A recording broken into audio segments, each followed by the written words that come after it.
Josh here with the channel zzzgiantawake. It's been a while since I've said that. A lot has changed since I last consistently made videos, both off and on YouTube. The stuff off of YouTube really isn't that relevant here. So two YouTubers that I've been fans of and also consider friends have either left YouTube or announced that they're going to be making videos very sparingly when they have the time. While it saddens me personally, it's fine if this is where life has brought them to. Hell, I'd be a hypocrite if I said it otherwise after essentially taking a 6-month break. So am I back? I hope so.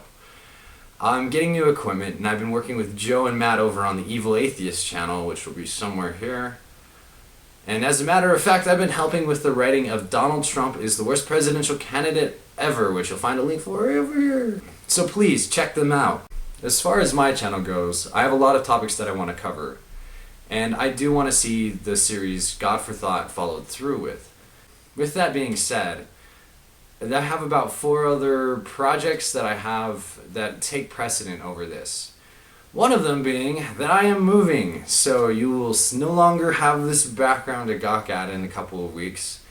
And you may see me start using equipment or backdrops or things that I haven't used before as I've been working with the Evil Atheists so much. This video that I'm making right now is made primarily to address a video that DevShell2 made about a month ago. I was tagged in the video. He also said a couple things that I feel are both worth response and supporting, more supporting than response. First thing is that he asked supporters of him on Patreon to stop supporting him, and my thought on that is no, DevShell2. I'm going to keep on supporting you until you have a working camera, a microphone, and a computer in place. At that point, then maybe I'll stop it. But with how crappy your equipment is, man, you really need to get that in place before I'm willing to stop. Because if you get free time in the future, you still will have a broken-ass camera, a broken-ass microphone, and not a working computer. So, once you get those things in place, you can talk me out of giving you money, I guess. And that's even though I'm only giving you like nothing, but as soon as I run into a good spot, I'm planning on giving you more. So, no is the short answer, no. Now, he did address something that was said by a mutual friend of ours, Serious Mind, who has taken down all of the content from his channel. He explains the reason for doing so in a video that's still up on the Breakfast Club, linked here.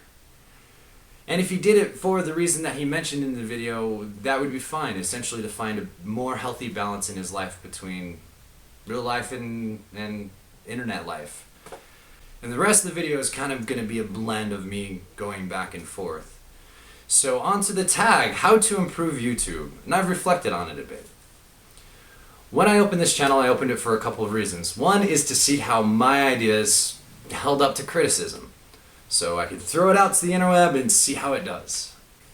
Now, the second reason for opening a channel in the back of my mind, which is to change the world in some small way, even if it's only a corner of the world in our little community. Now, sometimes, as a YouTube content creator, I lose focus of the first reason for making videos, which is, in a couple of words, to learn.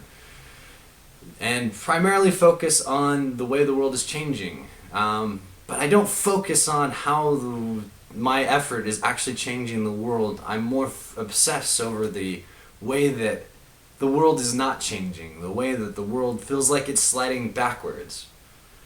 Now, the strange thing about thinking about it that way is that no matter what I do, I'm changing the world, whether for good or bad or for somewhat mediocre. Even something as simple as watching a YouTube video or watching a TV show, I'm actually having an effect on the world. Everything I do has an effect. Now, in the example of a TV show or view on YouTube, I mean, people think about these things. I have friends who have YouTube channels who, whenever they get a few views, they're excited. Whenever they get 100 views, they're super excited. And with television shows, these ratings, these views, they add up. And it's because of these ratings and views that make producers decide whether the content is worth creating anymore. Now, one of the most important and potent ways that I feel that we can make a difference in the world is through the expression of ideas from one human being to another. So Joe, if you left YouTube for the same reason that I left Facebook, which is again to find a better balance, a more healthy balance in life, then good on you. But if you left YouTube for the reason that I slightly suspect, but I'm not sure of by any means, which is because you don't feel like there's a difference being made by either you or this community, let me assure you that you did make a difference, at least to me. And I'm sure that there are many other content creators and people that you've met on YouTube who feel the same way. And I want to thank you for that, Joe. While I think that the most impactful differences that we can make is through the expression of ideas on a human-to-human level, and I think that it'd be really cool to someday have subscribers in the tens of thousands. If someone were to offer that prospect to me today, you have a channel with 100,000 subscribers or 200,000, but it'd be at the cost of the relationships that I've made through YouTube with Joe and with Rob and with the Evil Atheists and with Steve Shives. I wouldn't even have to think about it for a moment. I wouldn't consider trading the relationships that I've gained through YouTube to become the biggest channel on YouTube. So back to the tag, how to improve YouTube. What I think makes YouTube valuable for everyone in the first place is the ability to express ideas and have those ideas challenged. Video sharing has created a new platform of learning on an international scale. The key to learning this way is to allow yourself to be wrong, though. If I can't allow myself to be wrong or allow myself to change my mind, then there's no point in creating the content to learn anyways. There are things that I feel passionately about and that I feel should be expressed on YouTube, and I don't think that there's much that you could say that would change my mind on these things. But I do my best to keep an open mind, because the biggest objects in the way of learning are pride and prejudice, so I try and set those aside as much as possible. I also cannot carry a meaningful conversation with someone whom I'm disrespectful towards.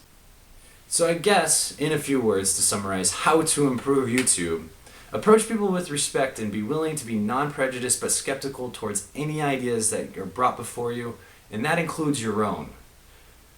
Also, as a final note for how to improve YouTube, it's a fucking social network site. Stop taking yourselves so goddamn seriously.